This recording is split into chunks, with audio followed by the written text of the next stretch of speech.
My God, you were right at the door, Lajmoke. That was fast.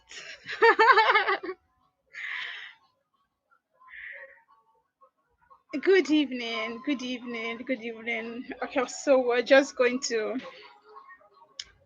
wait for other people to join.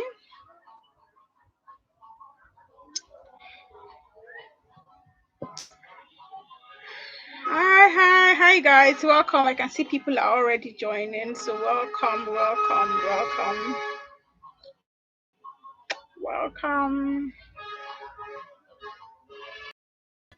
So just drop a comment if you can hear me, if you can see me. I can see somebody already liked the video. Thank you. So just drop a comment if you are here. You're happy to be here. I am happy to be here. So I want to. Okay. Hi, David. Hi, Prince. Good evening. Welcome, guys. Good evening. So we're just going to wait for people to. Hi, Abun. Hi, Abunluwa. Hi, Ejike. Hi, Ejike.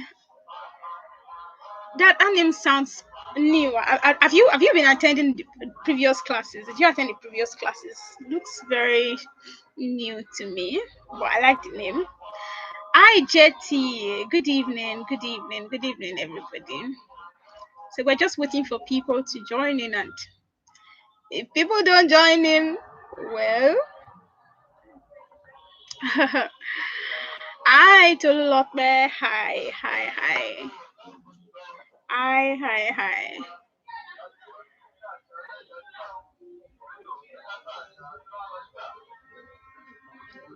Mm. Hi, Iniolua. So I want to drop the link. Somebody's asking for it in a group.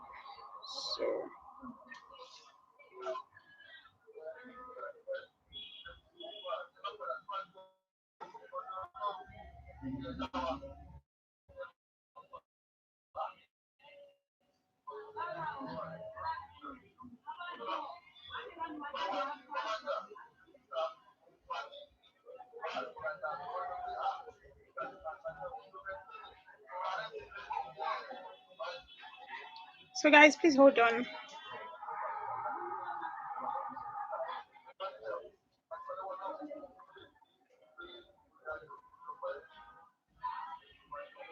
Please hold on. I'm coming.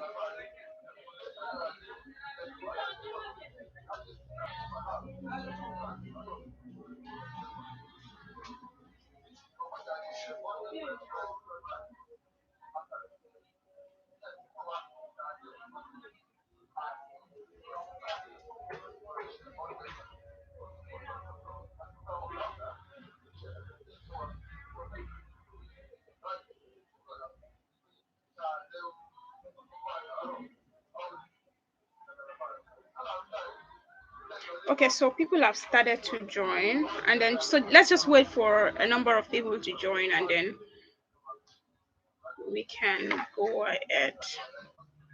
Hi, everyone. Hi, Feisha Yofumi. Hi, Grace. Hi, Toluwashe. Thank you. Thank you so much, Toluwashe. Hi, Ibrahim. Hi, Ibrahim Olukule. I'm so glad to have you here too. Hi, everyone. Hi, everyone. Hi, everyone. Okay, so while we wait for people to join, can somebody share their best models so far? So we've had 4 models. Like that's a lot. That's actually a lot. We've had 4 models, and well, if we had to do that like once a week, what that means is that you likely would be having your midterm exams in a typical university setting.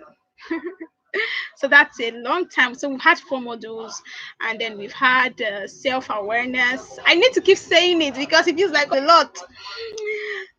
We've had self-awareness, self and identity awareness. Oh, okay, no problem.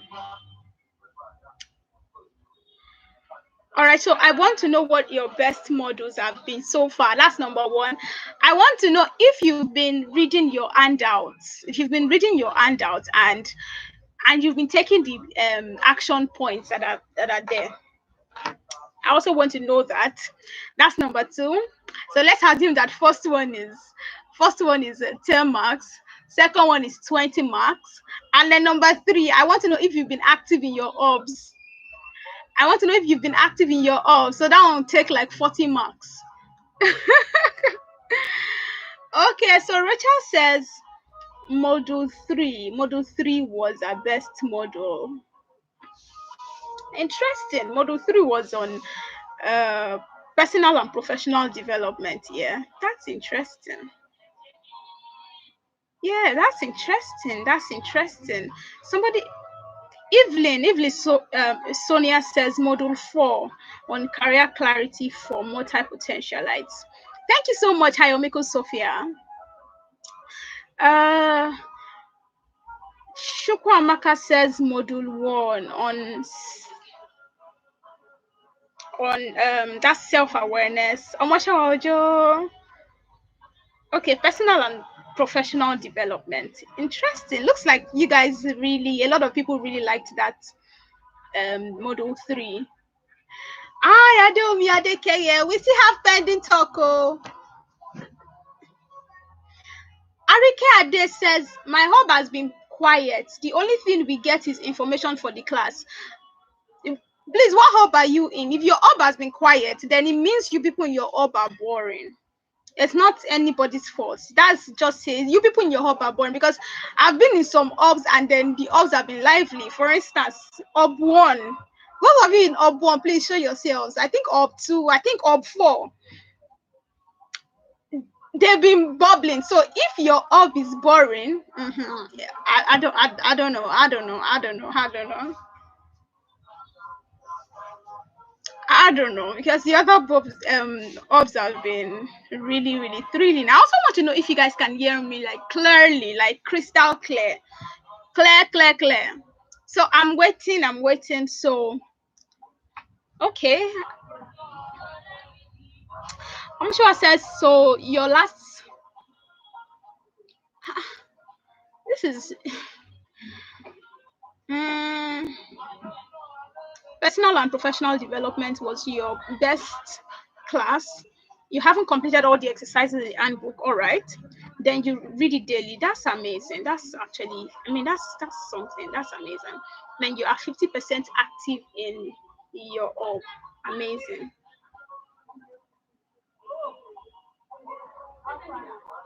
Thank you very much, Sheyibumi.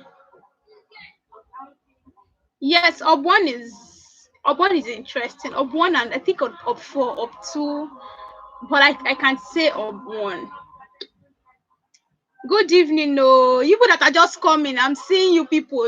Welcome. Hi, Orumen. Thank you very much. Welcome, Moturayo. Thank you. Thank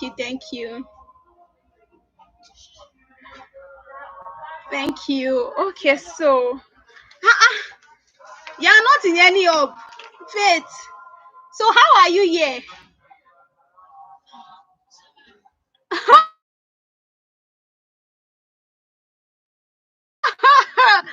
Yeah, I'm so glad. Like I'm glad to be here, because this this field, I mean this field is, I mean, something that I like. It's my strength.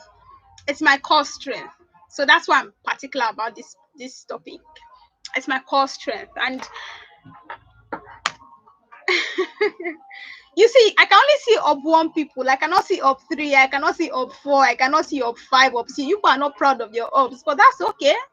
That's fine. That's not a problem.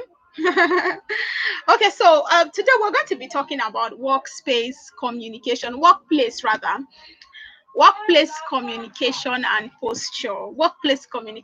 posture. And I believe that this is one of the uh, areas that we often do not get training on. We don't get training on a lot of times. So while you are here, please like this video.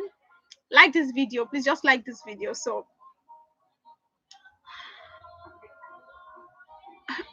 all right, so and that reminds me, so after this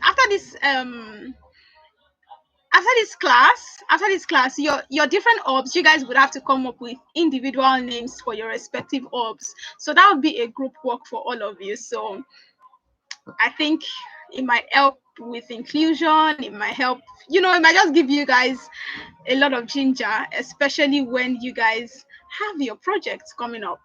All right, so this is a topic that I consider very important, like extremely important.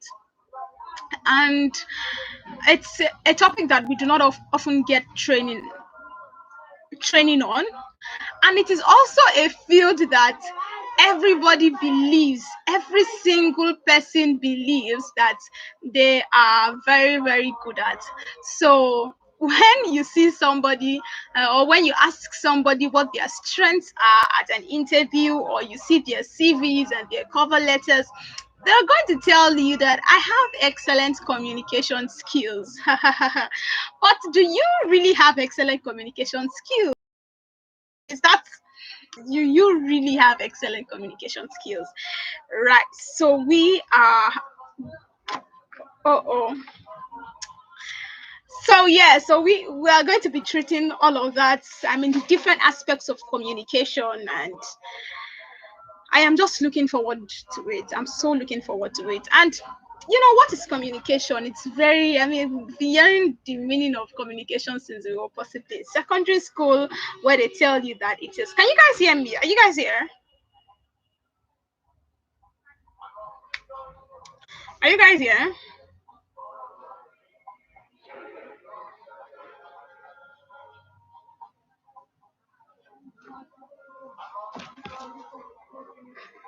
Okay. See, people are already filling the class, and when we started, we were only like five.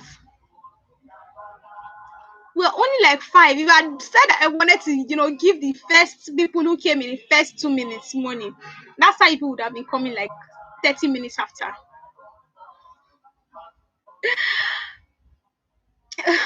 Okay, all right. Thank you so much for the responses. Thank you very much.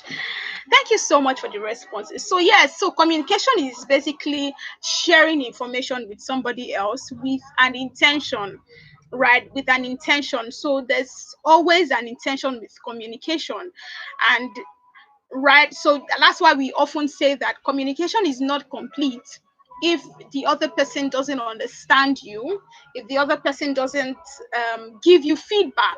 So you measure communication by how much you are giving out, how much information that you are giving somebody, or if it's an instruction or whatever it is, and with the intention in why exactly you're sharing that with them. Yes, please like this video. Thank you, thank you, thank you, thank you. So others can see. I mean, people who would say, oh, they can't find the videos.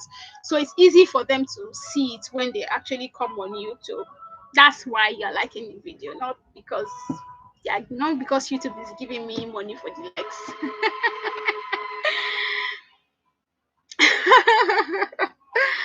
All right, yes, so communication is super important in the workplace. Communication is important everywhere, and even when you have relationships, when people talk about relationship problems and you talk about I don't really like talking about relationships, but I'm going to talk about it briefly. So when people have relationship problems, and people are going through something, and then they will say, oh, the solution is communication, and you wonder, aren't people communicating in their relationships? How will we have how many relationships in the world? And there's communication problem everywhere.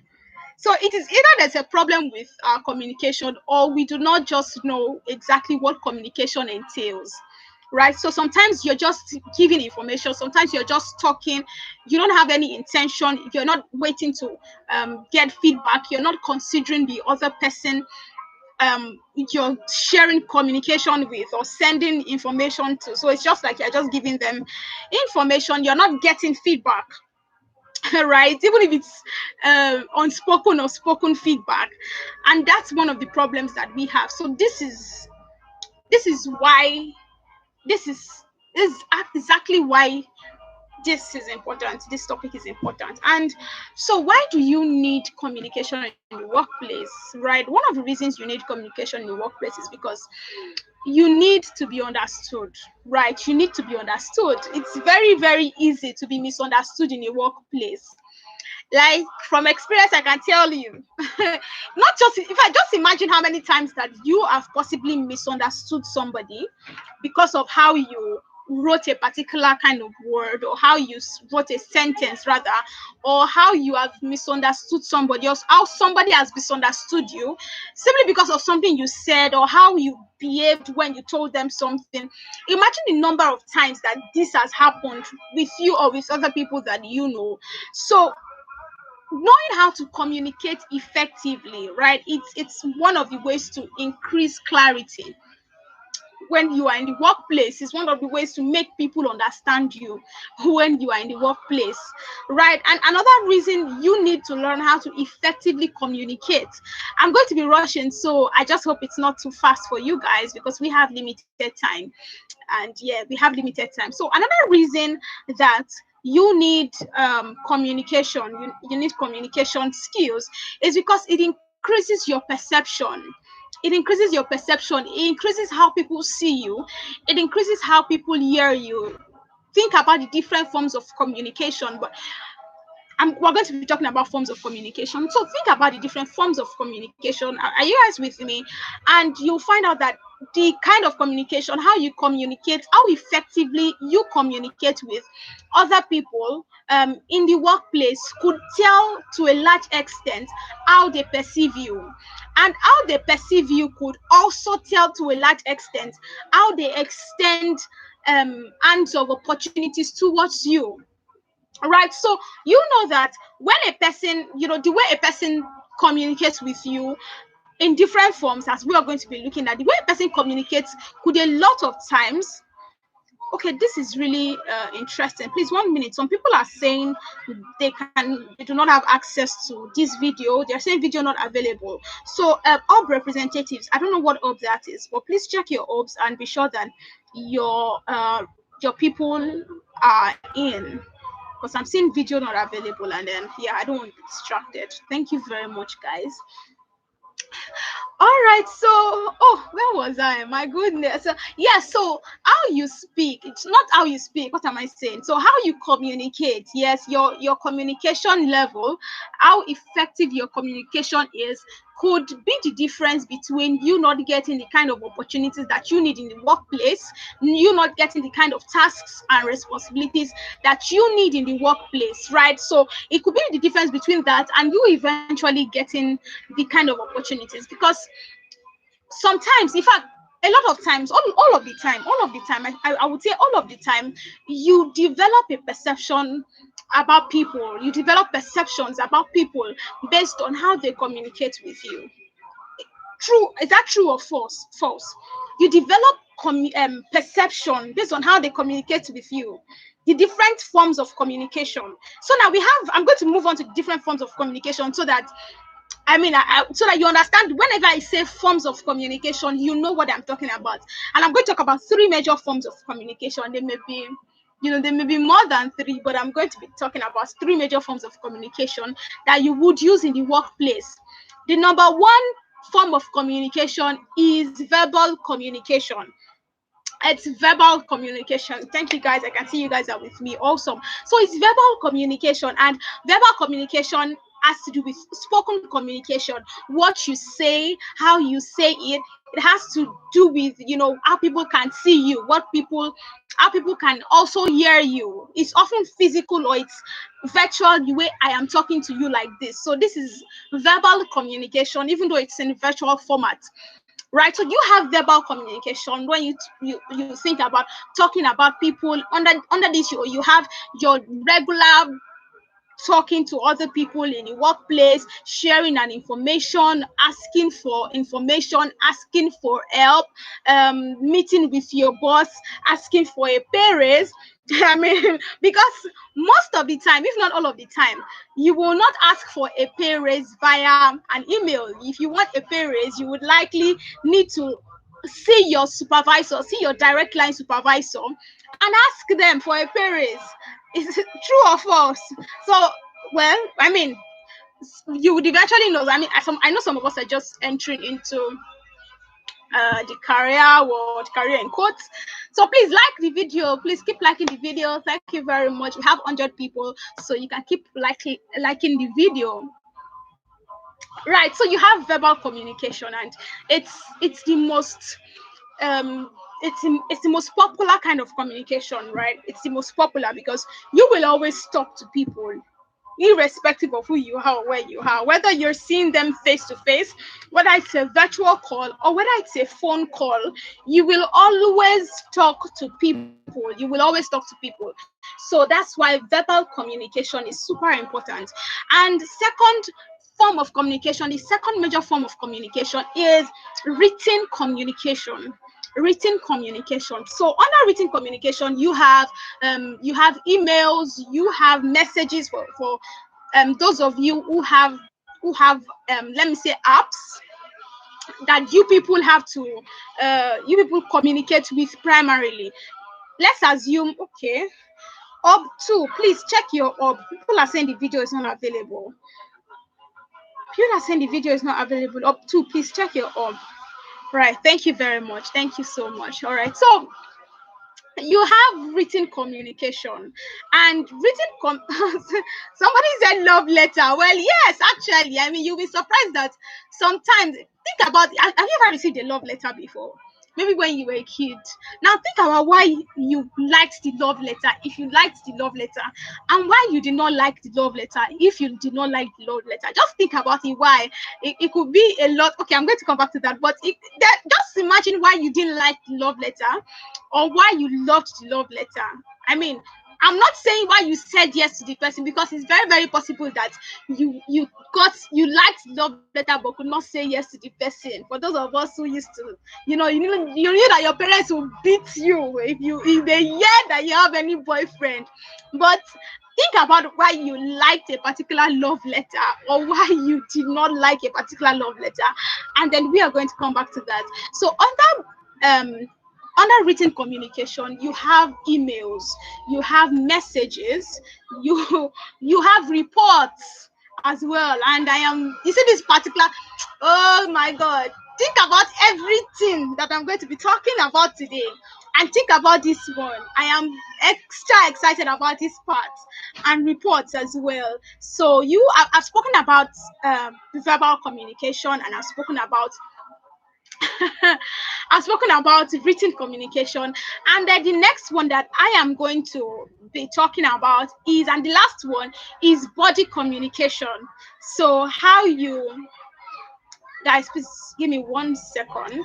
So people are having issues joining, and I want to make sure I am getting them in.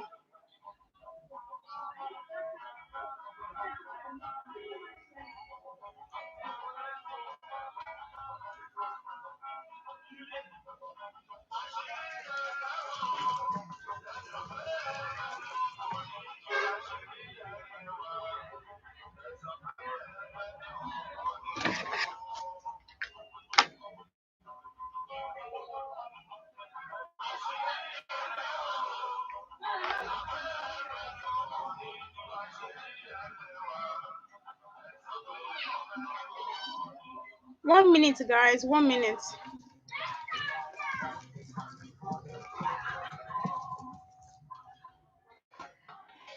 One minute, guys. 1 minute. I really don't know what could be wrong.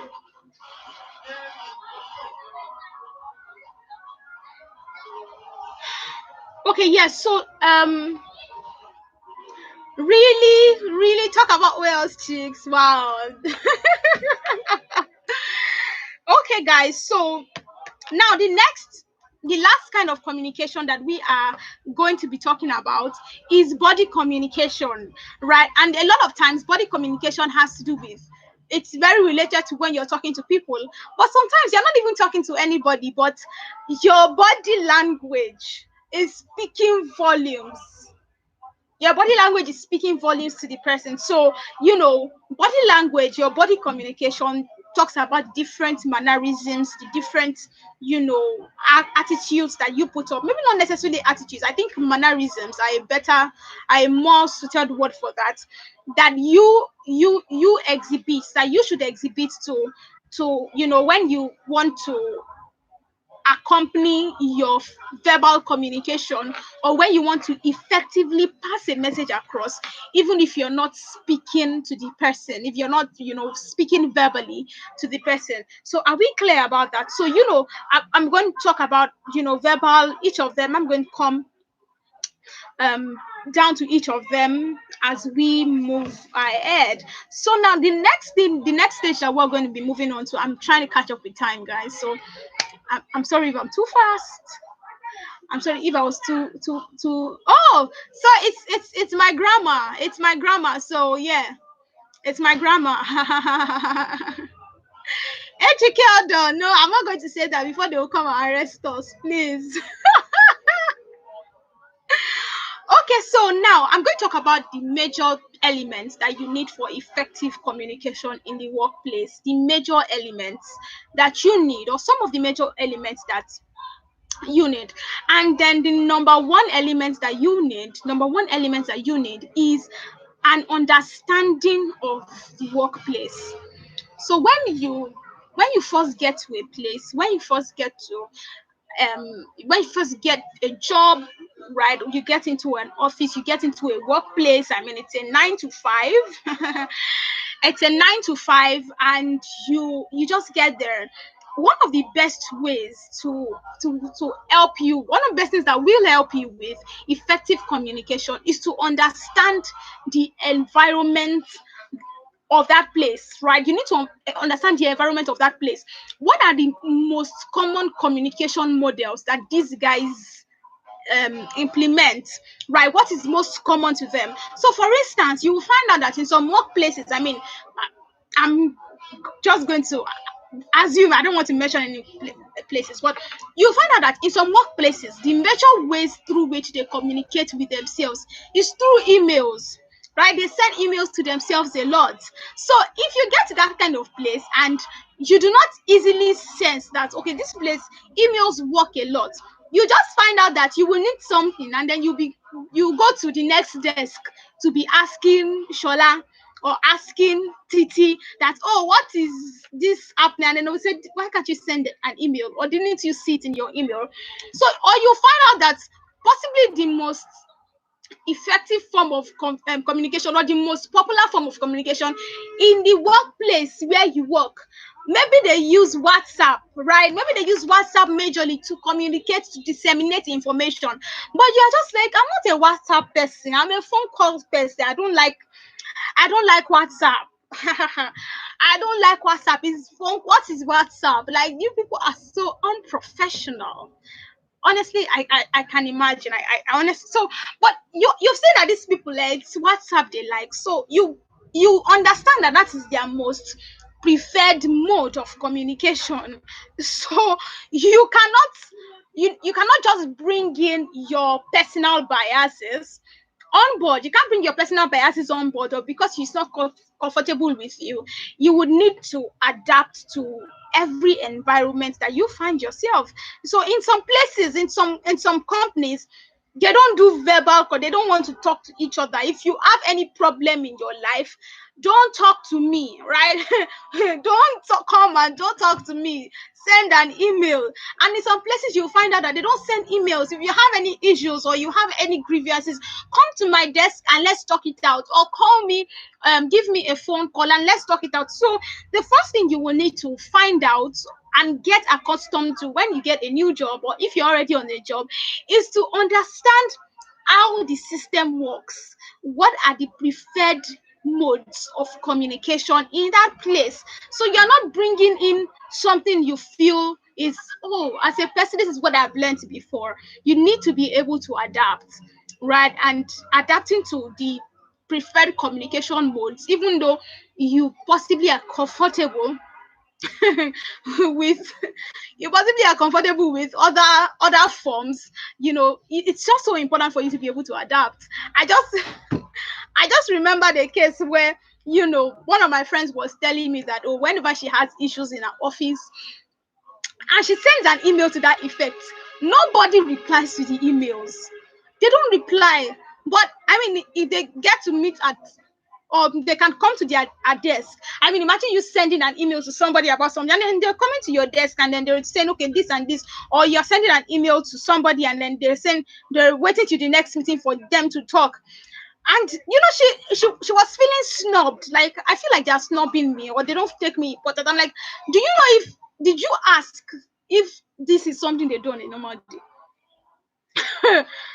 Abi, did you just carry one energy from wherever you were coming from? As email must send you emails.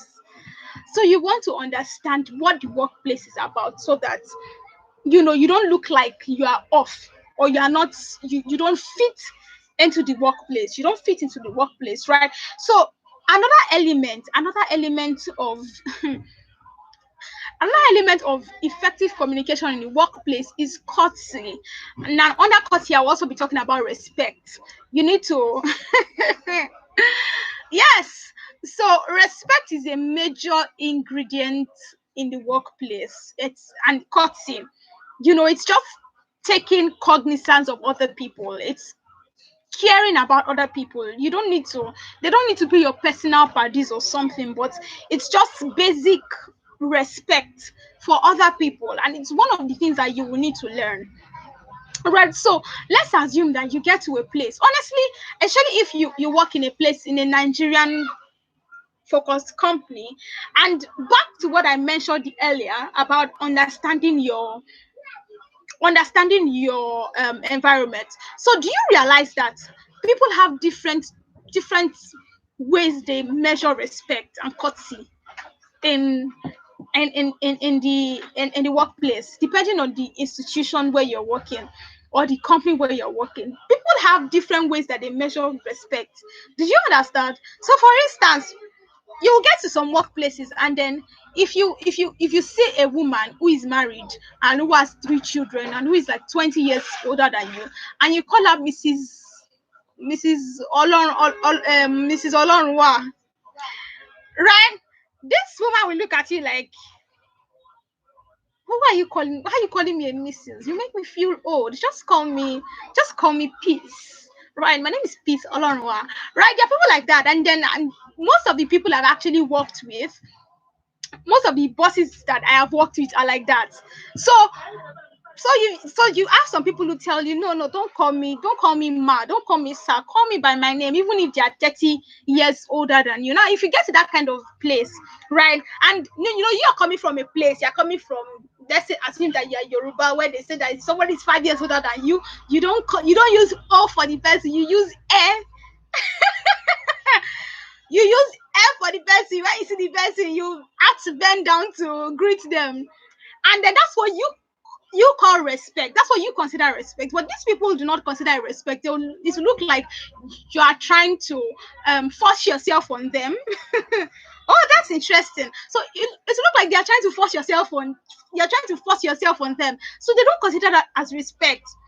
So you want to consider again that that kind of thing. I mean, I've had to struggle with that before. I think it was the first boss I had, and then I used to call him Mr. Let me say, I think I'm going to change the names, but I used to call him Mr. Williams. Anything, Mr. Williams. I just come out of school, and then he would tell me, "My name is not Mr. Williams. My name is Williams. Call me Williams." And then I did the age difference. I say, "Hey, this person is over 10 years older than me." He say, "I should call you Mr. Williams." No way. I did not call him by his name. Oh. If I want to give him work, or I mean, if I want to ask for feedback or anything, I don't even mention name. I just go there and be like, I would like to speak with you about something. I know it's to mention name because the my ancestors could not relate. My ancestors will pinch me.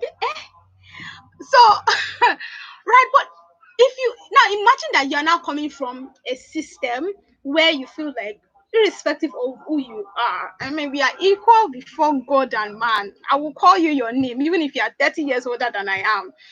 You're like, I'll call you your name, nothing will happen. And then you get there, and then you just see that a woman who has 4 children has been in the office for, let's say, 25 years, and then you go and meet, and then you call her, hi, Joke Silva. Ah.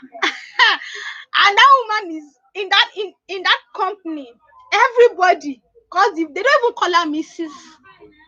Joke, they don't call her Mrs. Joke Silva, right? Sorry, what am I using? I love Joke Silva, but they don't call her Mrs. Joke. They call her mommy.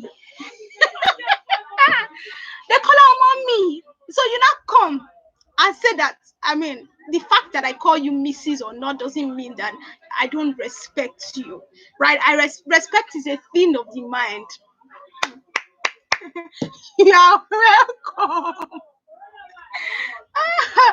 All right. So now you need to consider. I mean, I know I'm going back to the first one, but it's very related to this second one. Yeah. So, I mean, and respect is very, very different. Like it's in different points. So this is just it. And respect is not just in calling people's names. It's not just in calling people's names. It's in calling. Okay, it's not just in calling people's names or not calling their names. It's in how you talk to them, how you give them stuff. The basic things, the most basic things. You just want to. Yes, and it causes issues, right? You'll be shocked. And there's a reason I am making this tailored to the Nigerian audience. There's a reason, because there's a context, right? There's a context in a lot of places out of the country. All of these Mrs. Ma, all of these things don't count. But in place like Nigeria, there's a context, so it's something you want to focus on and you want to pay attention to. So you don't just say what is it? So like, that's why we're not moving forward in this country. That's why we're not moving forward in this country. Well, we like focusing on the things that don't count. So I'm talking about context with respect to our kind of audience, right? Our kind of audience. So you want to respect people, and it's not just in terms of whether you speak you say ma or something and all of that. You don't. It's not just with respect to that. It's also in terms of how you speak to them, the kind of things you say to them, or the kind of things that you even say about them, the kind of things that you even say about them, right? What you do for them and all of that. So it's respect, right? How exactly would you like to be treated in your workplace? So that could be a pointer to how you want to treat other people. We respect, we courtesy, the basic things, right? The basic things. Let me just say the most basic things. I don't want to give some very, very weird scenarios, but so yeah, respect is one of the major elements, respect and courtesy of communication. Because if you do not have respect for people, you would form an obstacle of communication, or you may have respect for a person, but your form or your mode of communication sounds disrespectful to that person. Are we together? Your mode of communication sounds disrespectful to that person. So it tells, it just tells on how they respond to you. So you just find out that sometimes you might be in a sort of workplace, where these people, you just find out some people don't like you. Have you experienced that before? It's like they don't like you. They just want to work with you. They don't want to talk to you. And it can tell. Things like that can tell, especially when the person is in a decision-making power. They don't just like you. So that's that on that. And the next thing that I want to talk about, next thing that I am going to talk about is consideration. Yes, consideration. Putting yourself in other people's shoes. And this is thinking about where they are coming from, thinking about their background, considering their background, and just basically putting people into consideration whenever you want to talk to them, whenever you want to send that email, whenever you want to call them. Whenever you want to call them, you need to put people into consideration. You need to put yourself in people's shoes. And it's like, okay, so how would I react, or how exactly do I want to be reacted to, or how do I want to be acted with? energy do I want to be served? So if I want to do anything, I expect people to at least consider who I am, where I am coming from, who I am and where I am coming from. Just basically consider me in your mode of communication. Are we together? Yes, emotional intelligence. Thank you very much, Margaret. Emotional intelligence. You want to consider these other people. Eh, These other people. Yes, it's also empathy. Yes. So putting yourself in other people's shoes, and it can tell possibly when you want to send an email, or you want to, because there are certain times where you want to send an email and then you are angry, somebody has annoyed you, you want to blast them, but you also want to put yourself in the other person's shoes. So it guides you. It's like a personal compass that guides you when you want to send communication, when you want to communicate with somebody in different forms, whether it's verbal, whether it's written, whether it's your body language, putting yourself in other people's shoes. And we'll see how each of these things comes to play as we go ahead. And then another thing you want to focus on, another element that you want to focus on, when this is the fourth element, I believe, when it comes to communication, is clarity. It is clarity. Your goal should be to be as clear as possible, right? You're not in your workplace to impress people with complex, unreasonable, or incorrigible grammar. You are there to pass messages. So whether you are speaking to them, or you are writing to them, you want to be as clear as possible. In fact, clarity is one of the top qualifications of good communication. If your communication is not clear, it is not simple for them to understand, you won't be able to. It's not communication, basically. It has to be clear. Whether you are writing it or you are speaking it, it has to be clear.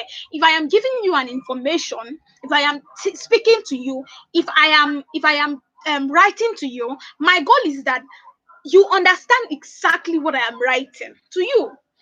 You understand clearly. So it's not just me just trying to pass an information to you. It is me also making sure that you understand what I am saying, so that you can carry out the intention that I want you to carry out.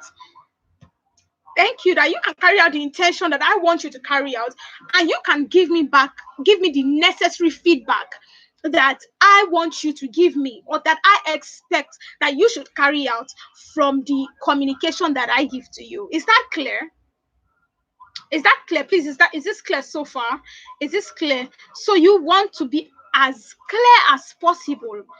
Yeah, you want to be as clear as possible. So I want to be sure if you understand up to this point before we move on.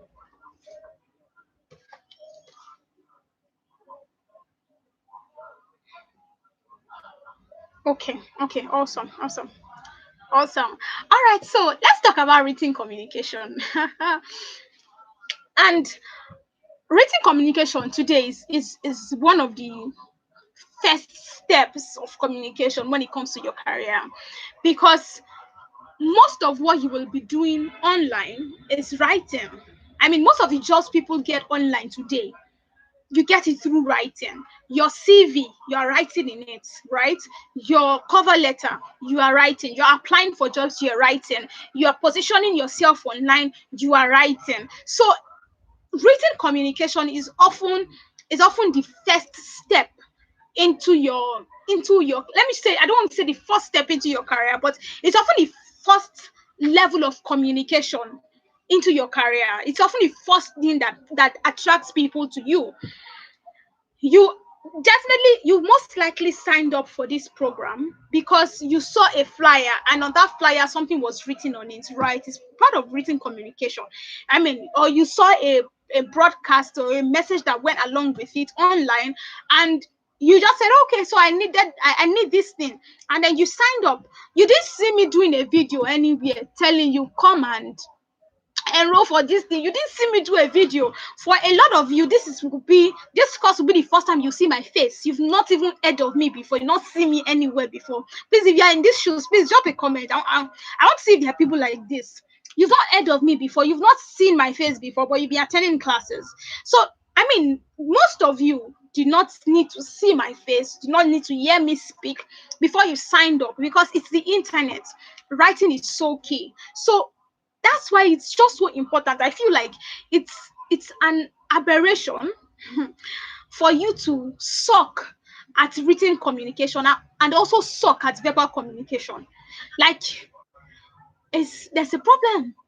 If your written communication is not so good and your verbal communication is also not so good, there's a problem. Because written communication is that first step when it comes to communication with regard to your career. Okay, hi Aroluwa. Yeah. Hi Evelyn. Okay, amazing. So now, when we talk about written communication in the first when we talk about written communication in the workplace, I'm going to talk about three major things. I'm going to talk about emails and messages. That you can just put emails slash messages, and then I'm going to talk about reports. I'm going to talk about reports. So now let's talk about writing emails. I know a lot of people have actually emphasized on this, and you just find out you'll just be shocked at how many graduates do not know how to write emails. And I'm being candid here. Like, I am being very, if you know this is you, honestly, this is the time for you to improve. But you just find out that a lot of people do not know how to write emails. And you will be working in the workplace, sending a lot of emails, applications, even not just in the workplace, but you'll be applying for opportunities and all of that. You need to know how to write. You need to know how to write emails. So first of all, you need to discard the mentality that you are not a writer. People often say, oh, I'm not a writer, and then they use I'm not a writer to cover up for mediocrity. You need to learn how to write, and the fact that you write does not mean you're a writer. You will need writing in your career. So it's not something you should take with levity. It's not something you should take with levity. So when you are sending an email, whether you're trying to get a job, you are sending it to somebody you don't know, or you're sending it to somebody within your organization. Is there somebody within your organization? You want to focus on your email subject first. Welcome, Kende. I understand you had issues getting in. Sorry about that. So you have your email subject. What should your email subject be like? I feel like, even if you don't know how to do something, right?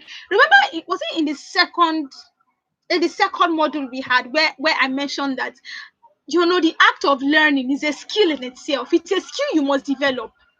You don't know something, people should not be like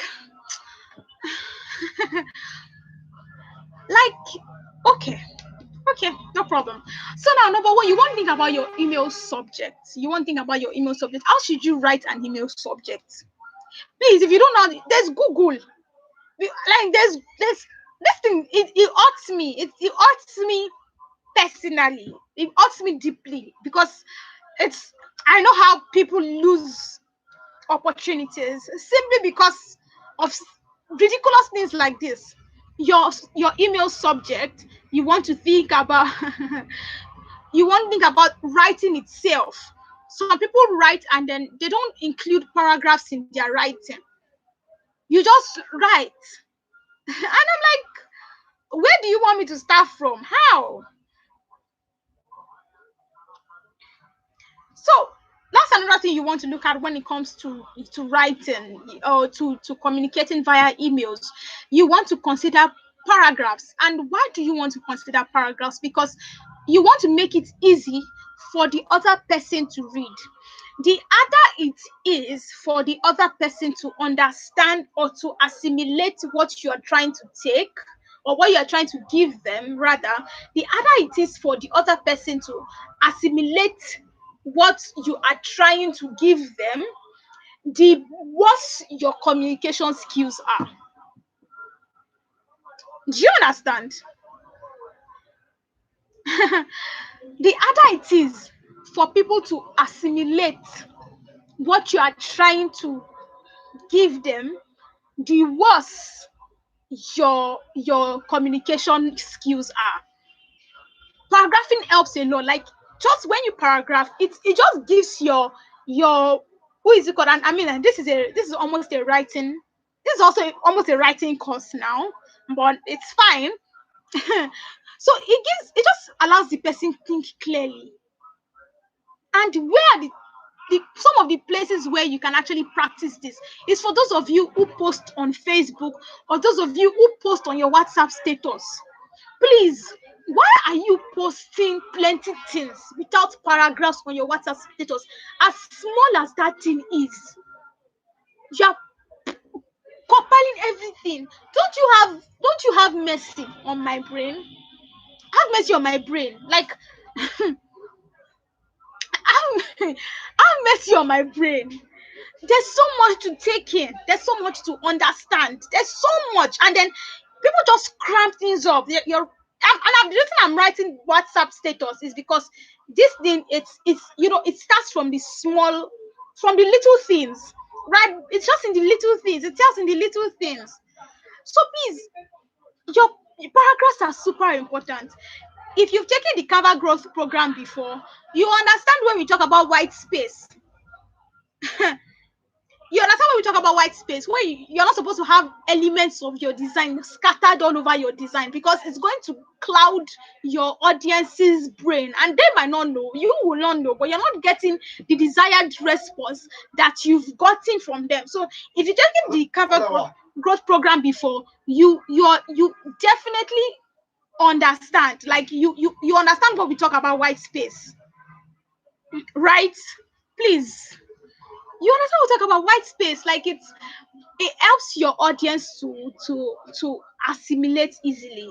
So you talk about paragraphs, and now it's not just about paragraphs. So we are saying, oh, if you guys should be creating paragraphs, you're not be doing one line paragraph, one line, one line. No, that is not it. So when you are writing, there should also be a sort of flow. There should be a form of coherence and cohesion, right? It's a term in writing. It's coherence and cohesion. So how do you start, right? How do you start from what you want to write? And now, one hack that can help you is when you are writing something, and then you feel like, oh, you don't know how to write in paragraphs or how to communicate effectively. Imagine that you want to say that thing. You want to actually verbally say it to somebody. You want to speak to somebody. Now imagine that you need money from somebody, or you need to pitch for, or no, let's just assume that you're giving somebody a gist. Something happened, somebody offended you, and then you are giving them a gist and all of that. So you are how are you likely to tell that story to the person? So when you call the person, and you'll be like, let's assume you're giving the person a phone call. So the first thing you'll be like, hi, hello, how are you? How is everything? You have your pleasantries first, right? So that's how you open it. You won't open it and be like, um Ebola, Ebola has offended me. Oh, no, you're not going to do that. Yeah, I mean, if you do that, yeah, there's a problem. There's another problem, though. But you will likely call the person, and then you would want to exchange pleasantries. So when you are opening your emails, you want to. I'm not saying you exchange pleasantries and be asking them, how is your wife, how is your fourth child, how is your. I'm not saying that, but you have your salutation, dear so and so, dear hiring manager, if you're applying for a job, dear Shola, dear Shade, dear Sir, dear Ma, dear this, dear that, right? So you want to um so you yes, okay, awesome. Please, yes, you need to pay attention to how you write. So you start with your salutation, dear sir. That's on one line. You remember the way you did letter writing, but I mean, a lot of us did not pay attention to letter writing in school. So that's by the way. So now the next place that you have, the next paragraph you have is usually, oh, I hope this meets you well. I mean, even if it doesn't find them well, I mean, but I hope this finds you well, or trust this meets you well. How are you doing today? There should be your salutation, and then there should be that line that just shows you. It's not like you care, but at least it's just email courtesy before you start to bombard them with all the problem that you want to share with them.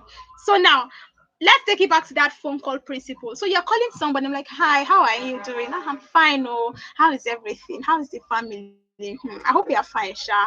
And I say the person is fine. So now the next thing is, what is the next thing that you are likely to tell them? Yeah, you want to give them a gist. So you're like, okay, so there's something I really want to tell you. I said, okay, so please go ahead. So there was this guy that actually called me last week, and so now there's a progress. So you will likely start from a segment of that story, right? That's weird. Please, you guys, hold on.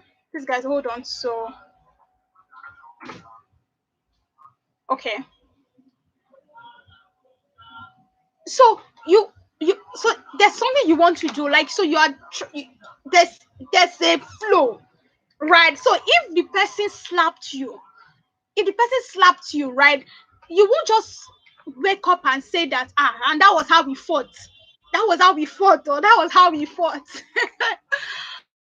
You will likely give a background story, right? You will likely tell them, so I was at the bus stop last week, and then I don't know what happened, but a guy just came in from somewhere and he snatched my bag, and there's a flow. Please, does this make sense? Does this make sense at all to you guys? I want to be sure it makes sense before I go ahead.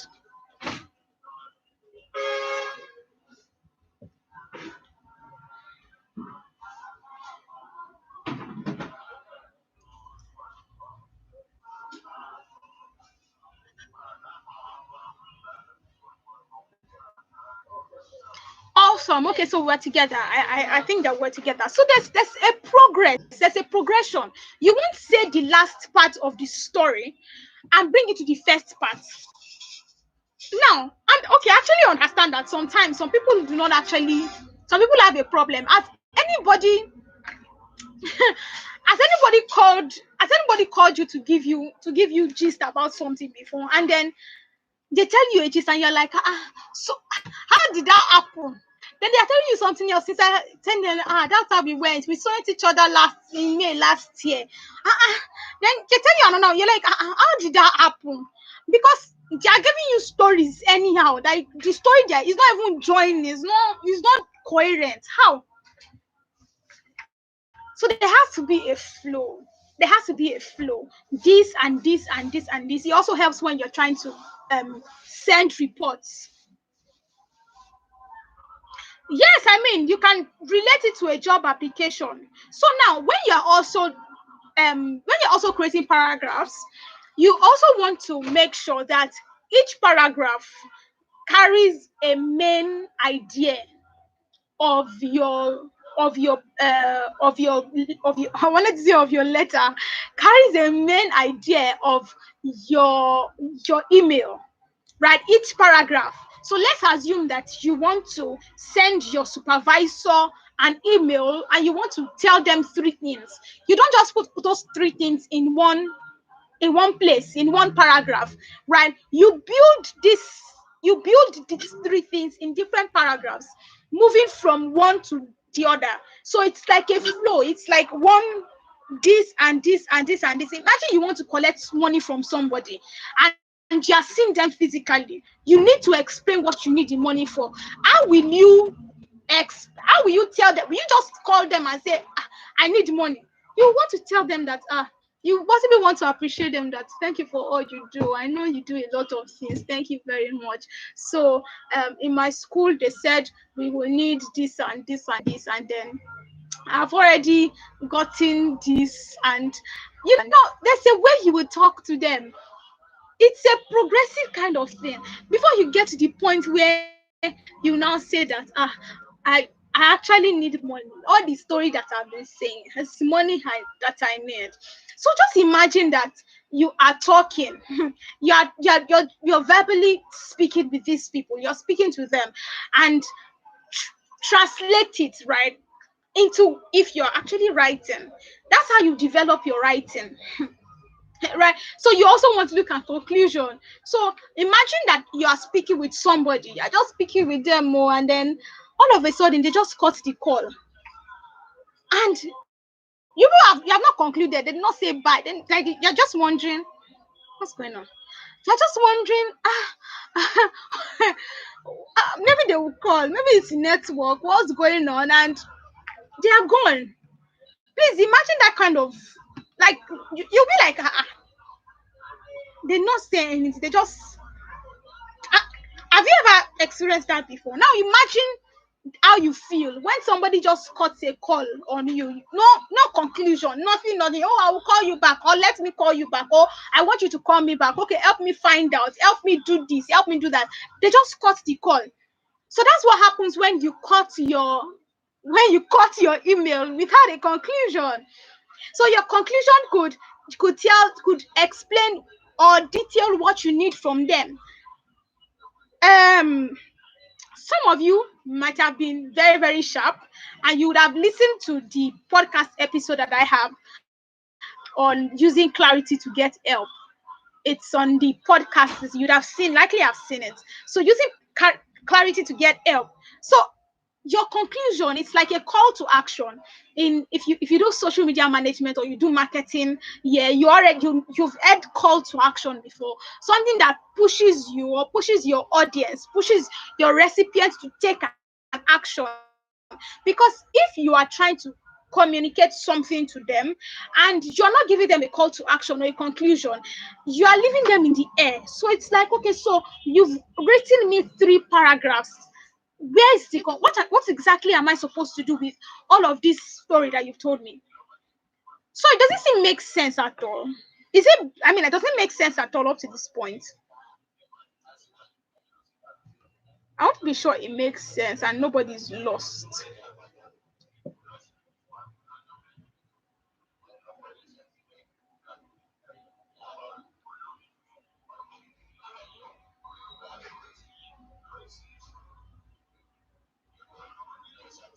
Okay.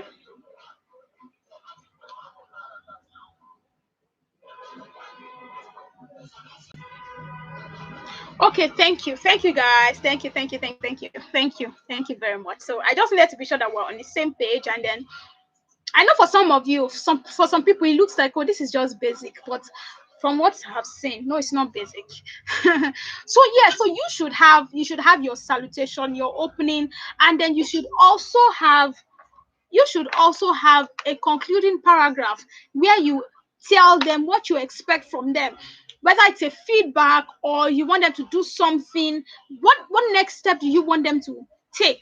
So now picture this, and then you already have an email, right? You already have an email ready. So now the next thing that you want to pay attention to when it comes to writing, especially writing emails, is conciseness. You need to learn how to be concise. Like, you short and straight to the point. Because in the workplace, not everybody has energy to be reading through plenty story. Not everybody does. Not everybody has that energy. So you need to be concise. You need to be able to go straight to the point. I did this, I did this, I did this, I did this, I did. No, you need to be able to go straight to the point, so that at least, if a lot of people, especially if you be reporting to very busy bosses, if the story is plenty, they cannot read all through. Or they will just say, okay, you know what, I'm just going to come back to this because it looks like a lot. And they will not be able to come back to this. So while you are writing, you want to ask, uh, this thing I'm sharing, is it relevant? Is this thing relevant? Should this thing be in this email I am writing? Some of you, it might not even just be your emails. It might be perhaps you're writing social media posts, or you want to write an ebook, or you want to write a book rather. This thing that is here, is it relevant? Some things are not relevant. If they're not relevant, they don't need to be in your book or whatever it is that you're writing. So that's how you ensure that it is concise, it's straight to the point, it is clear. We already talked about clarity in the first place. It is clear. And you also, of course, when you talk about having your email subjects, please, why are you sending emails without a subject? You shouldn't be sending emails without a subject. Your email must have a subject. If you don't know how to write email subjects, go on Google how to write email subjects. You will have like 10 million results showing you how to write an email subject. So when you are sending that email, a job application email or whatever kind of email, you're not just sending it like somebody who just finished secondary school. Right. So now another thing you want to consider is abbreviations. Ah, ha, abbreviation. Hmm. I know it's you have people who say stuff like, "Oh, it's just it's just cool. I mean, I don't have strength. If I want to write what are those popular abbreviations you use while chatting? You want to write please, like PLEASE, and you write PLZ. So now you'll be shocked that people will tell you, I only use this thing when it comes to writing. I only use when it comes to chatting with my friends. But you will be shocked that people use abbreviations in workplace emails. People use abbreviations in job emails. You are sending me a job application and then you are putting PLZ. How will you get the job? The only way you will get the job is if your mother's ancestor wakes me up in the middle of the night and tells me, Orifunke, if you don't give her that job, you will die in 7 days. That's the only way I'll give you the job. Because when I just see all those, why? And it starts from even when you are chatting with people. You are chatting with somebody, just we're just chatting. It's just cool. It's just this. And that's how you get used to it. That's how you get used to silly abbreviations that have no place at all in the workplace.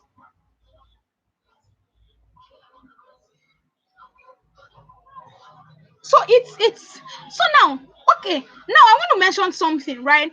There's a thin line. There's a thin line between silly abbreviations and social acronyms.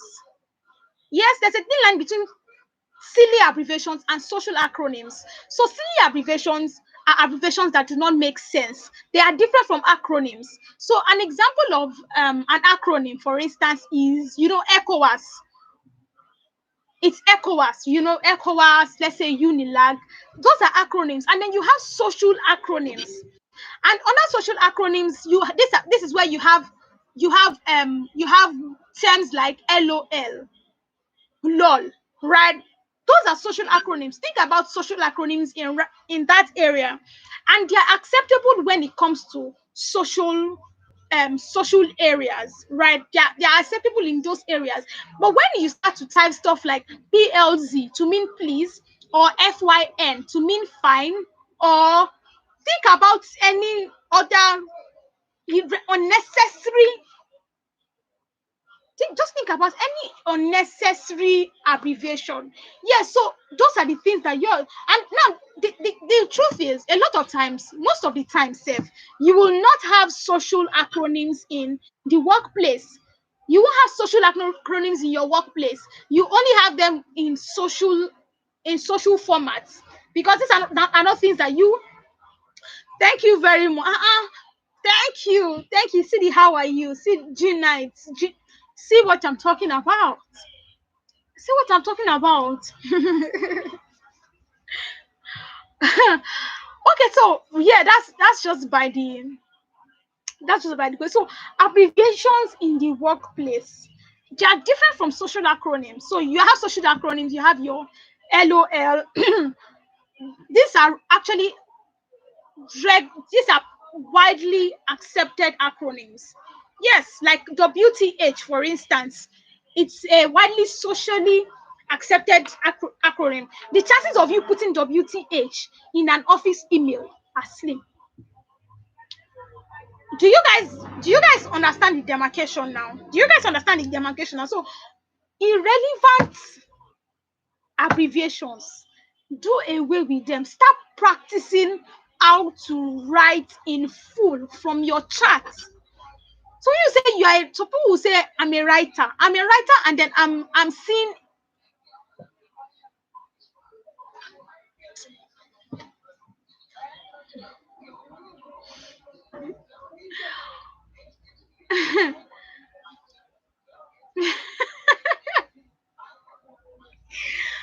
Okay, so but yeah, I've received applications for somebody who is a writer, and you are sending me your applications with abbreviations. How am I supposed to take you seriously? How? See, that's just it. So at least stay away from abbreviations. Stay away from abbreviations when it comes to uh, when it comes to writing.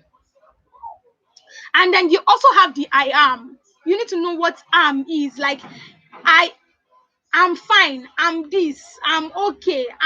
Why it's not supposed to be AM. It's supposed to be I apostrophe M. Please go on Google and check, because we don't have time to be going through all of that in details.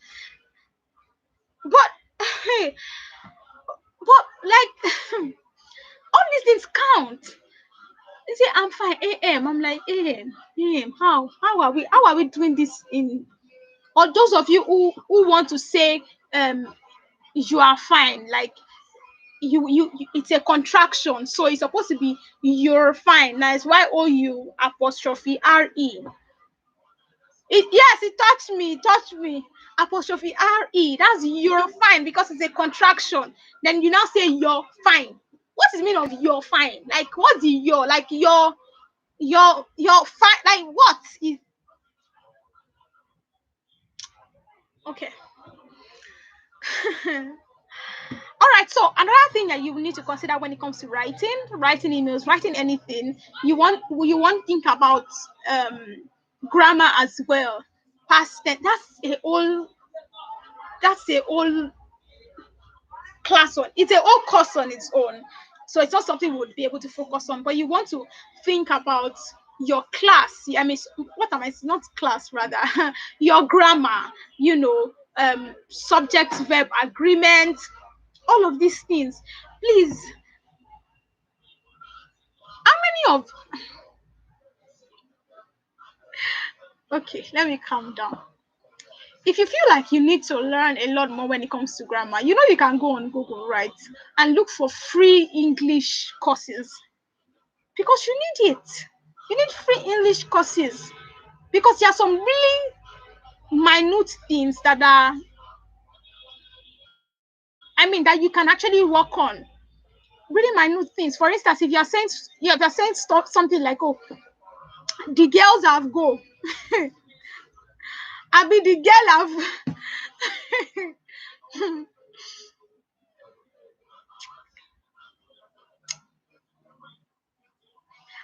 there's also another thing I want to talk about. A lot of times when you actually correct people who make mistakes, like I'm like, okay, no, it should be the girls have gone. They'll tell you that English is not my motherland. It's not my mother language. It's not my mother language. French people, do they understand English? Are they not speaking French? But okay, okay, that's okay. Maybe next time you want to send your job application, write it in Yoruba, so we'll know that. Yeah, Yoruba. Write it in Yoruba completely. So I mean, these are things you want to focus on: your grammar, your tenses. It's an extra class. It's not even it's a course. It's not a class. It's a course. So please, these are things you want to focus on. So does this mean that you shouldn't write, or you should be scared of writing? No, that's not what it means. But if you're in this class and then you feel like you have problems or you have challenges with grammar, tenses, and all of that stuff, the one way to do is to start. At least start. Some of you have opened you have opened the writing up in YPAP up. You have opened the writing up. I hope that when you start writing, these are part of the things that you'll be considering. It's not that somebody will post something, you'll be like, oh, this is a nice article. It's not a nice article. It's not a nice article. Those of you, the person, I'm going to look for the admin of that group. It's not a nice article. If something is not good, tell them it's not good. Yes, there's writer English. Tell them it's not good. There's this sentence. It should be as. It should be as, not add. It should be this, not this. It should be this. I hope these are conversations that you people are having there. It's not all you know how to write. So you don't know how to write. So okay. So that's by the way. Are we guys enjoying the class? Are you guys enjoying the class? We'll soon be done. Don't worry, we'll soon be done. So yeah, so that's it. When you have when you're trying to write emails, and another thing you want to write is also reports. You need to learn how to write reports, and this is one of the things I'm glad I. This is one of the cultures or traditions I'm glad that I was I was able to. I was imbibed. That was imbibed in me. Yes, it was imbibed in me. So I think it was second place I worked. My boss used to say we should send weekly reports of everything that you did this previous week. Just send it to him. So sometimes he may not read it, sometimes he may read it, but at least send reports. And then it used to be very hard for me because I hated it. I'm like, it's it's repetitive. Why are we sending reports? It is really it can be really stressful. But you know why you need to send reports? Because a lot of times, right, nobody has the time. In many organizations, nobody has the time to be focusing directly on your growth. Nobody has the time. And 3 months might be too far, it might be too long for you to expect somebody to, or somebody who is your superior, to gauge your performance. So sending reports tells you that it helps the other person know that, oh, this past week, these are the things that I worked on, these are the challenges that I faced, and these are things that I want to work on in the future. Yes, you can also download Grammarly. Grammarly is an app you can download, and it would help you with writing errors and all of that. It will help you, so you can download Grammarly or sign up for Grammarly.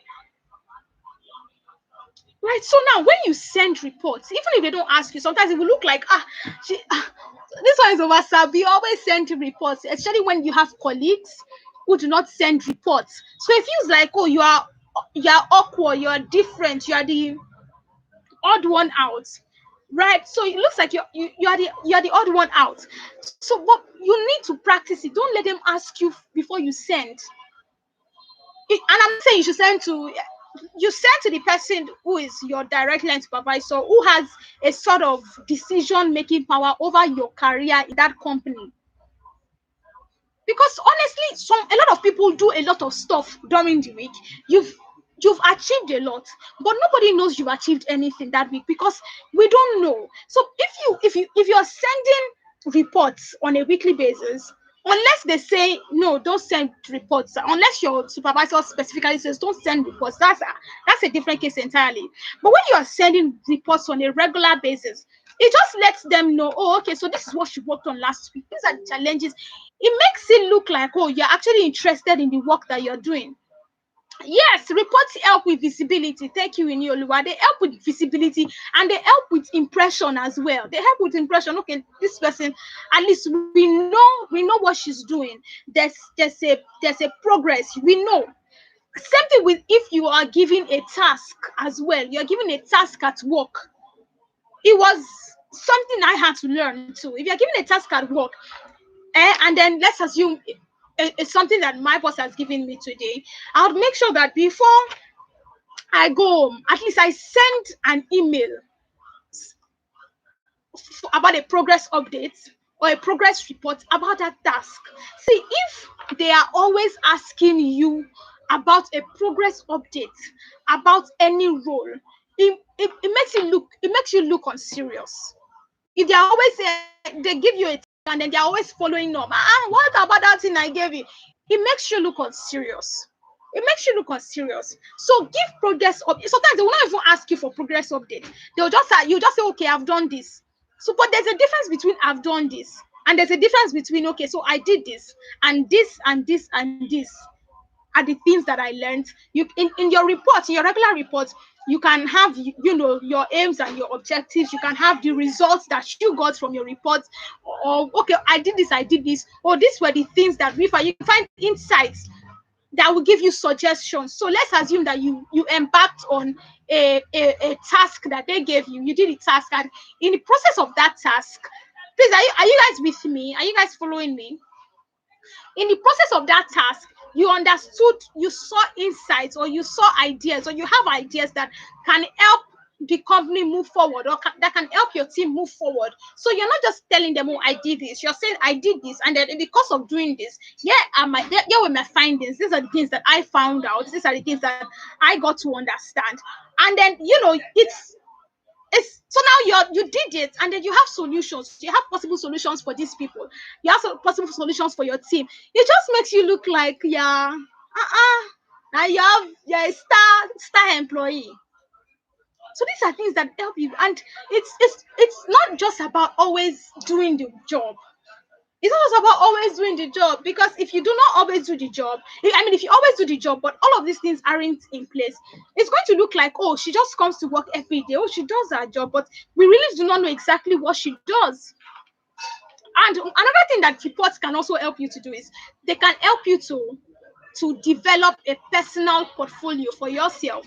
Yeah, so this is not even related to this topic, but I don't want to forget. You can develop a personal portfolio for yourself. So do you know reports can help you gauge your achievements? So if you give a progress report about something, or you have a weekly stuff, you did this week, you did this week, you did this week, by the time you're writing your CV, you will not have any problem including what you achieved. The reason why a lot of people work in places for like how many years, and then when you're writing your CV, it's looking like your CV is scanty. It's because you didn't even record all of these things in the first place. If you were recording, you will know the things you have achieved, even if they are small. Especially those tasks that they give you, those responsibilities that they give you, all of those things that they give you, and then you're doing them, you have a database of things that you have achieved. You can say, I did this, I did this, I did this, I did this, because there's a report. But if there's no report, you will just do it, you will move on, you will collect salary, you will forget, everything will go. Do you get? So reports can help you develop a portfolio for yourself, so you can say, okay, I did this week, and then, okay, if I could do this week, okay, so I could actually do this next week, and then it over a period of time you're able to tell, are we together? So now let's move on to are we together? So wow, people are still on this call. People are still on this call. So I'm going to just quickly move to body communication, right? And body communication quickly, right? And then I'm going to use body communication because it's very intertwined with verbal communication. And then we have a short while, and then I'm trying to meet up with them. And so, yeah. Okay, so now let's talk about body communication, how you react to certain things, how you respond, even when you're speaking to somebody. So now you know that when you're in the workplace, how you can easily tell when somebody is serious with you or not, right? Can you relate? You can tell when somebody is, for instance, if you are the kind of person who you just feel like, I don't like talking to people, I'm easily moody, I don't like to, just leave me alone. You just gain reputation in the office as the girl or the lady who never smiles. That's always where she's always doing. Just leave her alone. She's always frowning. She's always. Do you understand? And it could affect how people relate with you. You just say people don't like talking to you because they are looking like, she doesn't always, she doesn't smile, she doesn't. So it's important, right? A simple smile will not kill you. It's body communication. A simple smile, right? Especially when you want to greet somebody. If you want to greet somebody, hi, good morning. You don't just be greeting people as if you are fighting with them. Good morning, good morning. Didn't you hear me? I said good morning. Good morning. At least I've conditioned myself to smile. Like if you greet me and I don't smile, it's very unusual. If I see you, if I see you 10 times a day, for those 10 times I see you, I'll smile. It's a conditioning. if like let me see you again. But every time I'm like, even sometimes you're like, ah, hi, I'm going to smile. And this is not just even in the workplace, it's just regularly. It's just be like, I don't, or they'll be greeting you, you'll not even, somebody will greet you, you'll not even look up. You just say, can't you see I'm focusing on my career? And then you're typing up your career, with the how, Orifunke, good morning, no. Thank you. Sure you slept well. Ah, thank you so much. Thank you so much, Kemi. Do you know these are things that small things that count. So you're just like, ah, good morning, no, good morning. Ah, you cannot see I mean, like, at least you can just always look up and say and just smile a bit, right? And then somebody is and nothing. Also, when it comes to body language, I'm just going to be talking about the different ones that I know about and then I've heard of. And you're welcome, Marike. Thank you so much. Thank you very much. So another one again is when somebody is communicating something to you, right? You want to pay attention to them, so it looks like you are listening. You will get used to it, Adebayo. You will get used to it. Keep doing it. You'll get used to it. You'll get used to it. You get used to it. Keep doing it. So right. So when somebody is trying to communicate with you, you want to face them. You want to pay attention to them. You want to maintain eye contact with them. I know some of you do not like eye contact, but it's something that you will need. You will need. You can see that the way I'm looking directly at the camera. So you will see my eyes. I'm not looking at your chat. I'm looking at the camera. I'm not looking at people's faces. So you need to be able to maintain eye contact. And I understand that it may not be something you're used to, but you get used to it. Small by small. You are talking to your sister, maintain eye contact with them. You're talking to your boyfriend, maintain eye contact. Not the one that you maintain eye contact and then after 2 seconds, you just take your face and be like, ah, no. You maintain eye contact. This is like this is so extra, but I remember that I had one episode with a guy when I still had a 9 to 5 then. So I just noticed the guy was staring at me. It was a yaba. The guy was staring at me, and I didn't know why he was staring at me. And then it made me uncomfortable. Like, why is this guy staring at me? Like, why are you staring at me? And then what did I do? Instead of taking my face away, I just kept staring at him. So that you really think that you're the only one that has eyes. I stared at him till he got uncomfortable and turned away.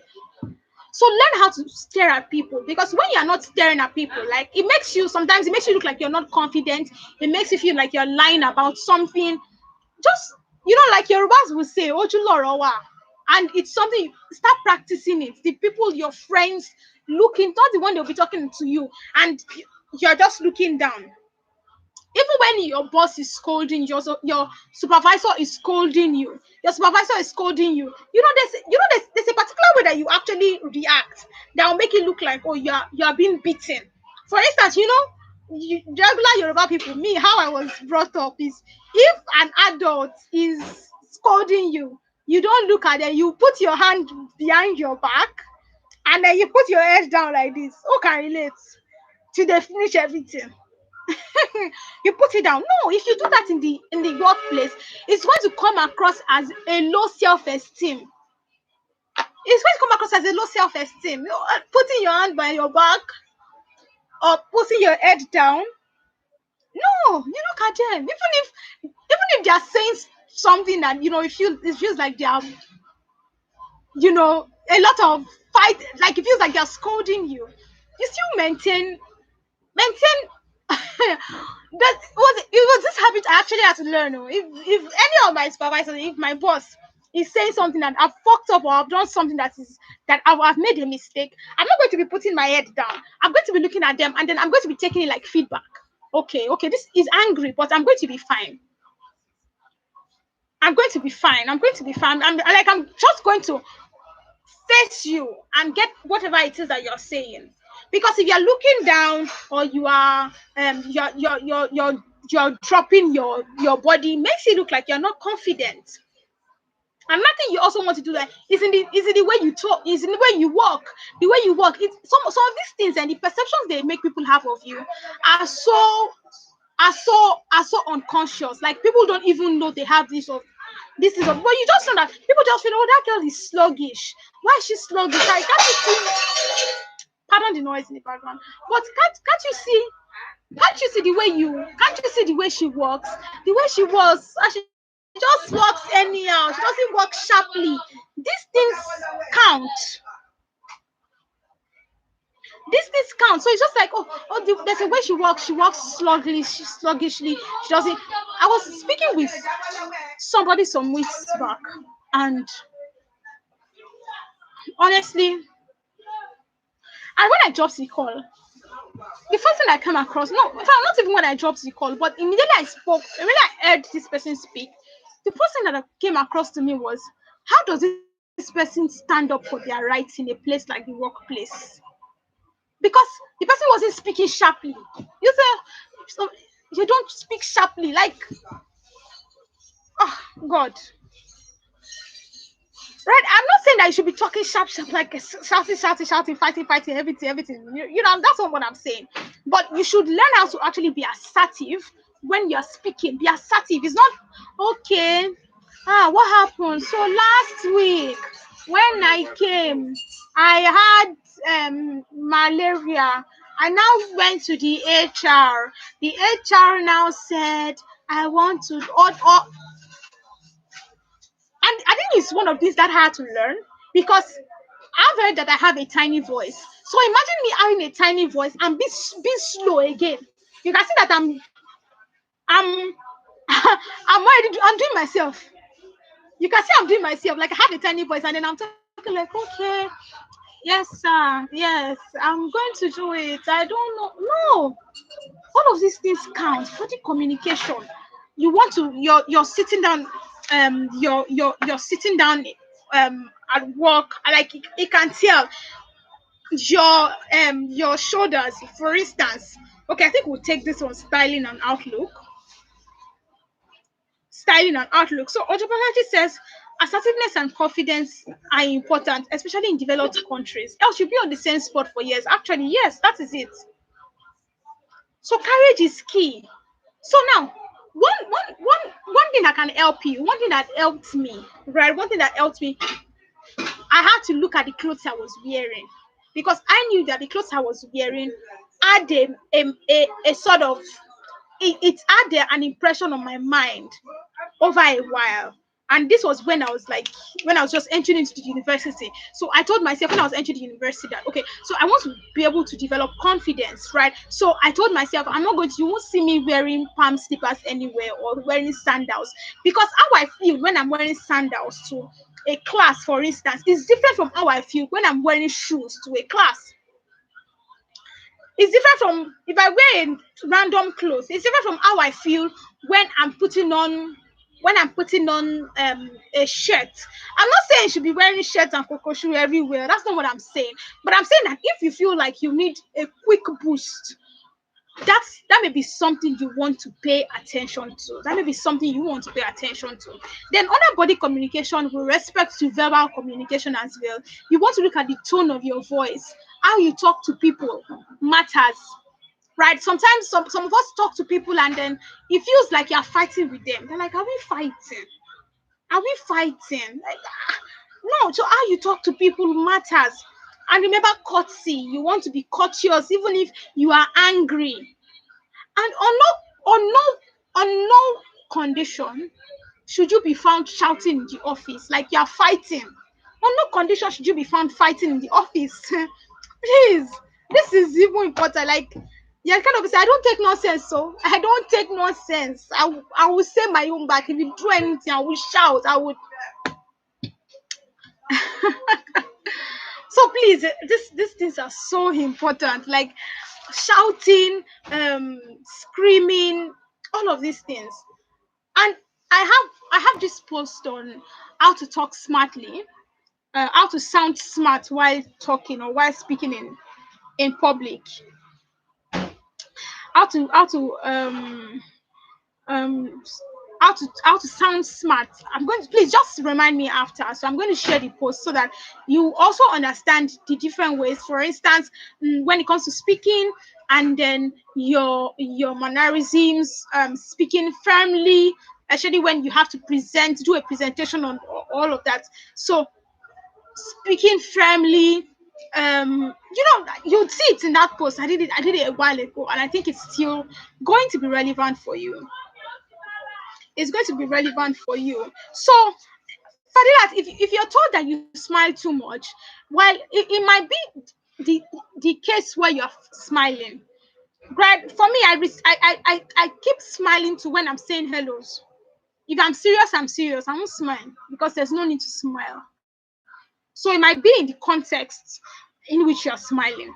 So ah so these are major body communications, right? It also boils down to handshake, how you shake somebody.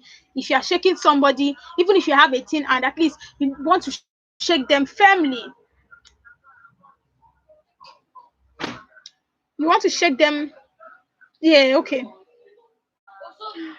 firmly. Okay, so now I'm going to be taking questions quickly as I draw the curtain on this class. I hope it's been enlightening for us so far. I hope it's been enlightening for us. So communication is not just, it's not just talking. Communication is not just writing. Communication is a combination of different things. And when done well over the years, it has a way of increasing your, I mean, advancing your career. It has a way of advancing your career. How you talk to your boss, how you talk when you are angry to people, how you talk when you are displeased. All of these things count. I mean, you can start to document all of these things. The next time somebody annoys you and then you want to talk to them, how you talk to them, like, document how you talk to them. Okay, when somebody annoys, this was how I talked, this was how I did this. You can also ask people closest to you for honest feedback. How do you think I react when it comes to this and this, like this? So I'm waiting for your questions. If you have any questions, and quickly, so we can say bye.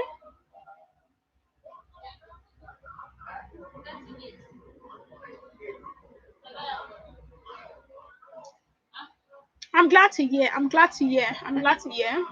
So while I'm waiting for your questions, yes. So Cynthia Adeyojo says, "What if you have high voice and people misunderstand it for shouting?" I can relate because I have a very loud voice. I have a very loud voice.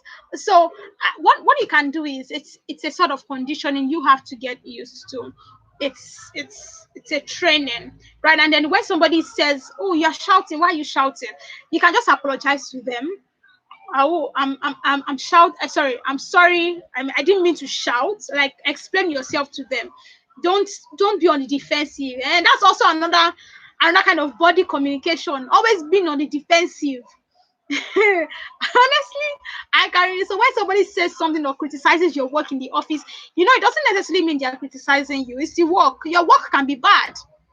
Your work can be bad. So, like, next thing like this, you're not talking to them, you're keeping malice for next 3 days. They say good morning. Say, like, workspace communication, and nothing about workplace communication. Oh my god, I could not, please stay away from gossip in the office, especially when it has to be your superior. Even if this person is a shared enemy, where everybody they hate this my superior. Stay away from office gossip. Oh. Not that's that you just say, that's how she does. That's how she does. Before you know it, now your superior is hearing that's that was how she was doing. A different what you were said. That is a different thing they will say to your superior or put you inside trouble. Take it from somebody who has had first-hand experience. So please, whenever they are, just be smiling. Be smiling. No, don't stay away from office gossip. Honestly, stay away from it. If you have any issues, before share, say you want to share with, or you want to share with your, you want to share a grieving thought, please speak with your supervisor, whoever is in charge of your whoever is in charge, whoever you report to, right? Hopefully, we'll be able to sandwich a session on office politics during the course. I'm not going to promise, I'm not promising that, but I'm going to see how that is. So, thank you so much, Ola Samuel. Thank you, Odubanjo Reolua. Thank you, Titi Lope. Thank you so much, guys. Thank you very much. So, Pri says, how do I improve my listening? I could snap out if I feel I am getting irrelevant information. See, I understand this very, very clearly. So one way you can improve listening is to ask questions more so that this person is not giving you irrelevant information. They are giving you relevant information. So they are still speaking. You are still listening, but they are giving you relevant information. They're not just talking. A lot of times when you feel people are giving you irrelevant information, it's because you're not doing the asking. It's because you're just rambling on. So you want to make them more engaged and you want to ask the questions so that they can give you the answers. And of course, it takes time. It's a training. It's not something that just happens one day, and that's why you have to be devoted to it. Right. So I hope I answered your question, Prince. Omotoye says, as regards applying for jobs, on what level should we use dear sir or dear hiring manager in case if you don't know who you are writing to, please use dear hiring manager. Don't use dear sir, don't use dear ma unless you are sure of who you are writing to. Don't use dear sir. Some I've cases where people send me emails and they say dear sir, and I'm like, how do you know I'm a sir? How will you assume that it means you don't pay attention to details? Makes you come across as somebody who doesn't pay attention to details. So dear hiring manager or dear sir or ma is better. Don't put dear sir or dear ma when you are not sure of who you are writing to. Ojobolaji says, they gossip a lot at my workspace, and I was surprised to see that much gossip in a developed country.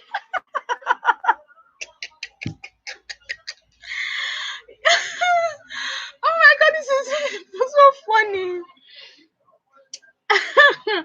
Gossip is everywhere. It's not a third world problem. It's everywhere.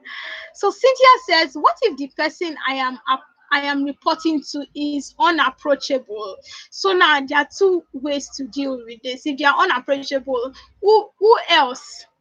Who else has a deciding power over them? So for instance, if it's a one-man company now, right, it means you likely possibly report to your CEO directly because it's a one-man company. And in that case, you can find out if you have your HR and you pass your grievances directly through your HR. Even if you have a line, a supervisor or all of that, you can find out if you have you can just find out if you can speak with your HR, and then your HR can pass the message rather directly to them. And then another thing you can also do is one thing that helps me is sending them an email beforehand.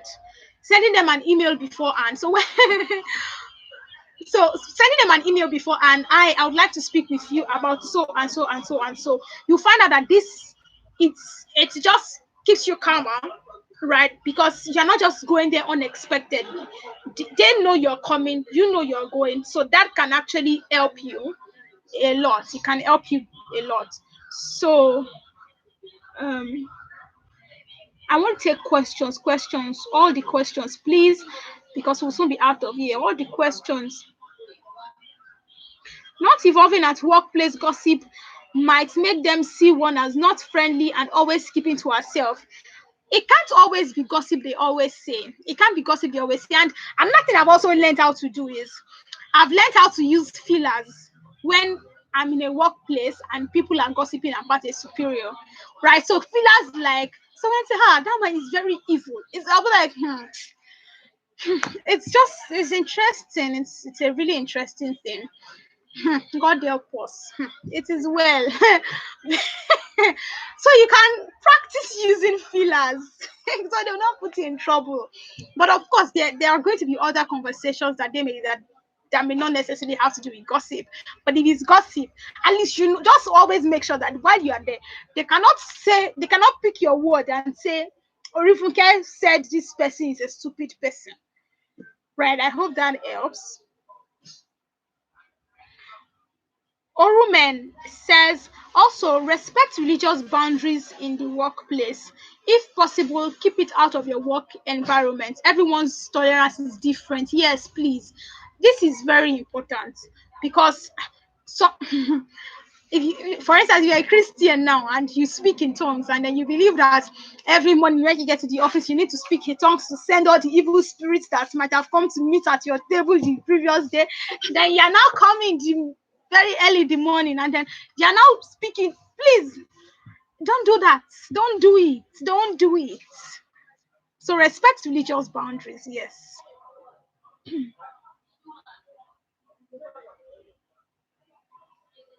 Okay, so Fumleo says, is it preferable to keep quiet when accused wrongly so it doesn't lead to an argument? So now, who is the person accusing you wrongly?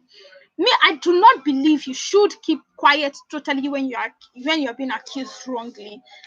Don't keep quiet when you're being accused wrongly. But when you find out that you're speaking with somebody and then it's becoming an altercation, you can just wait for them to finish speaking, and then they are talking, and then you're talking on, and then when they say everything they want to say, you come in and then you firmly make your own position known without it necessarily having, if you once you find out that it has to do with shouting and there's a loud argument, you can just pause a bit. It doesn't mean you should get out of the place. You pause a bit, let the person talk, let the person shout, let the person do whatever it is they want to do, and then when they're done, you tell them, okay, you know what, can I come in now, can I say my part of the story now? So it doesn't mean you should leave. It's something that you will need to practice it. Don't keep quiet when you are accused wrongly, not on the spot. No, don't do that. Don't do that. Don't do that. So how does one communicate with bosses who do not like you? How do you communicate with a boss? One way to communicate with a boss who does not like you is to just, honestly, is to keep it professional. Is just keep it professional. Don't try to make them like you. Don't try to force them into liking you. Just do your work. Do your work. If they ask you to do something, and always make sure that you have no lapses that they can latch on and say, oh, she doesn't do her work very well. Just make sure that doesn't happen. So sometimes you in fact, if you get to a point where you want to make your boss like you, it can lead into, it can make you vulnerable. Yes, it can make you vulnerable. So it's best to just keep it professional, absolutely professional. Also, when it comes to communicating with your bosses or your supervisors, whoever you are reporting to, find out what mode of communication works best for them. So there are some bosses who prefer you, if you need anything, call them. There are some bosses who prefer you sending them emails. You can ask them upfront what's your most preferred mode of communication. Don't go and send a text when they prefer phone calls. Don't go and call them when they prefer an email. Please, so that's important. It was one of the things I wanted to say, and then it just skipped my mind.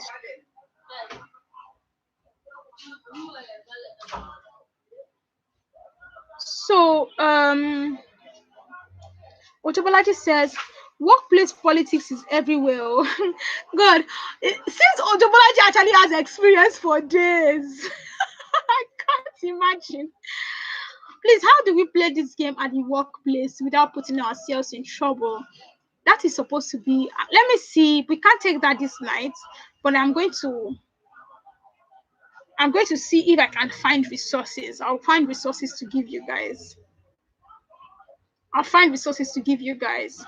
Are there any other questions? Anybody has any other questions? Let me see.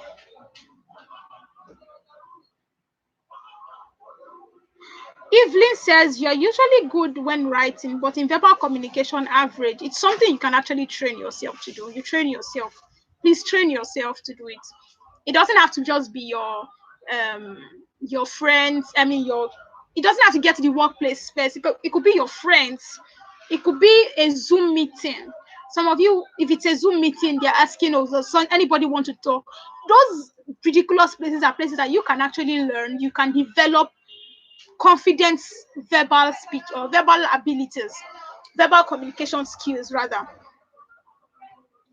So seize advantages when it comes to speaking, right? That's what I'm talking about. Okay, so I think that since we do not have Olufunke Ogunwole, how do you relate to a boss who is always complaining no matter what you do? It's one of two things. Number one, are they complaining legitimately? Right? Have you assessed yourself and you found out that you are doing your work very well? Because sometimes you may not be doing your work very well, and then it just seems like, oh, they're always complaining, but you're not doing your work very well. So if you are sure you do your work very well, but they're still complaining, then it might be time to start to look for another job. You need to leave because it's going to affect your mental health. You will need to start to leave. Can't someone in a workplace learn content or email through personal files? I don't think I understand your question, Evelyn. I don't understand your questions. All right, so guys, please share your learnings in your different orbs. You can also start to drop suggestions for your home names.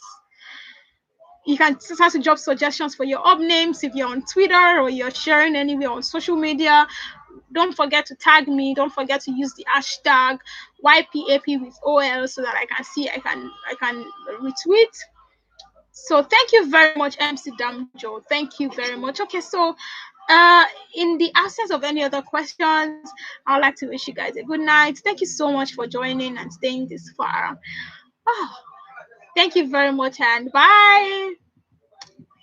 Thank you. Thank you. Thank you. Thank you. Thank you. Thank you. Thank you.